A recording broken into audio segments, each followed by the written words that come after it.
নমস্কার বন্ধু, ফুডি ধাবা আমার চ্যানেলে আপনাদের স্বাগত। আজ অনেক দিন পরে আমি আমার বাপের বাড়ি গেছিলাম, তো সেই বাপের বাড়ির ভিডিও আপনাদেরকে আমি শেয়ার করলাম। আপনারা আমার বাপের বাড়ির ভিডিওটা দেখতে খুব পছন্দ করেন, তো তার জন্য আমি এই ভিডিওটা শেয়ার করলাম। আজকে আমার বাপের বাড়ি পিকনিক হচ্ছে। মাটন মাটন সব চাঁদা তুলে আজকে মাটন কিনে নিয়ে এসে মাটনের পিকনিক হচ্ছে। তো মাটন হবে আর ভাত। তো সেই জন্য আমার মা আজকে রান্না করবে মাটনটা। সব রান্নাই মা করবে, তো আমি সব আইটেমের মধ্যে মাটনটাই আপনাদেরকে দেখাচ্ছি, বাকিগুলো আর দেখাতে পারবো না। তো মাটনের আলুটা ভেজে নিয়েছে, নিয়ে ওই কড়াইতে পেঁয়াজ ভাজা বসিয়ে দিয়েছে। আর এখানে আদা রসুন বাটা আর টমেটো নিয়ে নিয়েছে কাটা। তো এইটা হলো মাটন। এখানে 6 কেজি মাটন আছে। আমরা মোট 35 জন লোক আজকে পিকনিক করছি, এক জায়গায় বসে খাবো। তো মাটনের জন্য আমার মা রান্না করছে। পেঁয়াজটা তো ভাজা হয়ে গেছে, ওর মধ্যে টমেটোগুলো দিয়ে একটু ভালো করে ভেজে নিচ্ছে। আমার মা রান্না করে খুব সুন্দর। আপনারা একটু ভালোভাবে আমার রান্নাটা দেখলে, খেয়াল করলে বুঝতে পারবেন আমার মা রান্নার হাতটা কত সুন্দর। তো উনি পেঁয়াজ ভাজা হয়ে গেছে, তো ওর মধ্যে আদা রসুন বাটাটা পুরোটা ঢেলে দিল, দিয়ে এটাকে আবার ভালো করে কষিয়ে নিচ্ছে। তো আমার মা খুব সুন্দরভাবে খুন্তিটা নাড়ায়। দেখুন ওনার রান্নার স্টাইলটা পুরো অন্য। কয়েকটা তেজপাতা দিয়েছে, আরও একটু দেবে। এখানে দিচ্ছে লঙ্কার গুঁড়ো, যেহেতু 6 কেজি মাংস, তো ওই জন্য লঙ্কার গুঁড়োটা একটু বেশিই দেওয়া হচ্ছে, যাতে ঝাল ঝাল ভালো হয়। সব বড়রাই খাবে, ছোট কম। তো মাটন ধুয়ে পরিষ্কার করে রাখা হয়েছে, খুব চর্বিটা খুব অল্প পরিমাণ নেওয়া হয়েছে। আর এখানে কড়াইয়ের মধ্যে দিয়ে দেওয়ার হলুদ আর খানিকটা তেজপাতা দিয়ে আবার মশলাটা কষিয়ে নিচ্ছে। যেহেতু একটু কাঁচা গন্ধ থাকে, তো দিয়ে দিচ্ছে এর মধ্যে টক দই। টক দইটা দিয়েও আবার ভালো করে নাড়িয়ে নিচ্ছে। তো এবার মশলাটা তো হয়ে এসছে, এর মধ্যে মাটনটা দিয়ে দিচ্ছে। প্রথমে একটু চর্বিটাও দিয়েছে, দিয়ে এবার মাটনগুলো দিয়ে দিচ্ছে। এটা গ্রামের দেশি ছাগল, মানে পাটা দেশি, এটা ছিল দেশি পাটার মাংস। এটা খুব বেশি চর্বি নেই এর গায়ে। তো এটাকে মানে বেশি সময়ও লাগবে না রান্না করতে। আমার মা এটা কিন্তু পুরো কড়াইতেই করবে, এটা প্রেশার কুকারে দেবে না। তো ওর মধ্যে দিয়ে দিচ্ছে লবণ। লবণ একটু বেশিই দিচ্ছে, কেন মাংসটা অনেকটা, ওই জন্য। তো দিয়ে ভালো করে না নাড়িয়ে নিচ্ছে, প্রত্যেকটা মশলা যাতে প্রত্যেকটা মাংসের গায়ে লেগে যায়। আর ভালোভাবে একটু নাড়িয়ে নিয়ে না উনি ঢাকা দিয়ে দিচ্ছে। আমার মা খাসির মাংস না এইভাবে ঢাকা দিয়ে দিয়ে রান্না করে, আলগা করবে আর একটু করে জল দিয়ে ভালো করে নাড়িয়ে আবার মিনিট 10-15-র জন্য ঢাকা দিয়ে দেবে। আর যে জলটা উনি এখানে দিচ্ছে, এই জলটা না উনি ফুটিয়ে নিয়েছিল প্রথমে, নিয়ে সেই জলটাই রেখে দিয়েছে।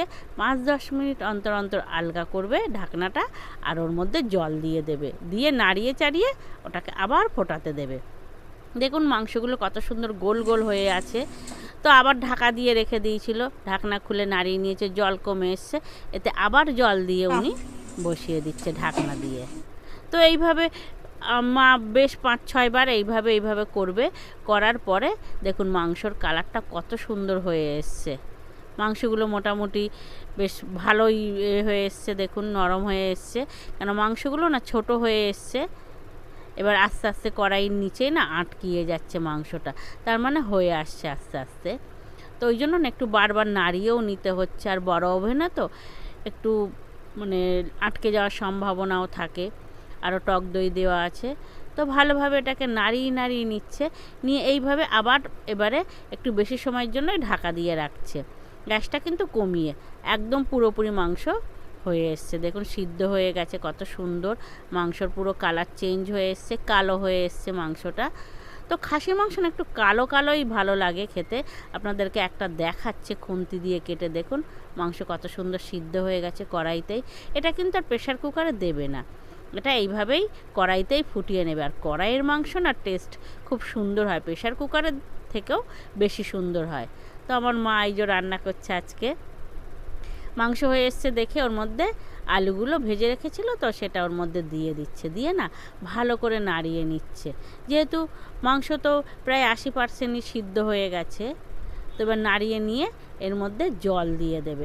আর জলটাও কিন্তু গরম জল দেবে, গরম জল দিলে মাংসর টেস্ট ভালো হয় আর সিদ্ধ হয় খুব তাড়াতাড়ি। দেখুন।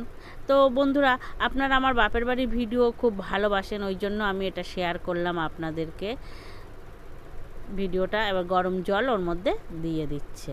জল একটু বেশিই দিতে হবে, কেন যেহেতু একটু ফুটবে আর 35-36 জন আমরা খাবো, তো তার জন্য একটু জল বেশিই দিতে হচ্ছে। তো জল দিয়ে না এটাকে খুব ভালো করে নাড়িয়ে নিচ্ছে।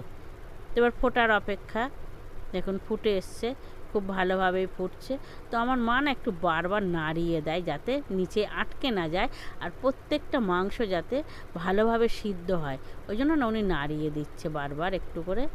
তো এবারে কি করব, ওনারা বড় ওভেন থেকে নামিয়ে এবার ছোট ওভেনে বসিয়ে দেবে। কেন এবারে এটাকে মিনিট 15 করে না গ্যাসটা মানে একটু অল্প তাপে ফোটাতে হবে, তাহলে মাংসটা পুরোপুরি সিদ্ধ হয়ে যাবে। তো এবার ছোটো গ্যাসটায় বসিয়ে না উনি আবার এটাকে ফোটাতে দিচ্ছে। দেখুন কত সুন্দর কালার। তো ফোটানো হয়ে গেছে, এবার মিনিট 15 আবার ফুটিয়ে নিয়েছে, নিয়ে এটা না ঢাকা দিয়ে এবার রেখে দেবে বেশ কিছুক্ষণের জন্য। তো বেশ কিছুক্ষণ পরে দেখুন ঝোলটাও কতটা বসে গেছে, আলুগুলোও ভাঙেনি, বেশ ভালোই আছে, আলুগুলো গোল গোলই আছে। তো মাংস ওই যে দেখাচ্ছে আপনাদেরকে। এবার আমার ভাই এসছে, আমার ভাই দেখুন সবাইকে এবারে ভাই গুছিয়ে গুছিয়ে তুলে দেবে। একটু ঝোলঝোলি রাখা হয়েছে, অনেকটা লোকই তো খাবে।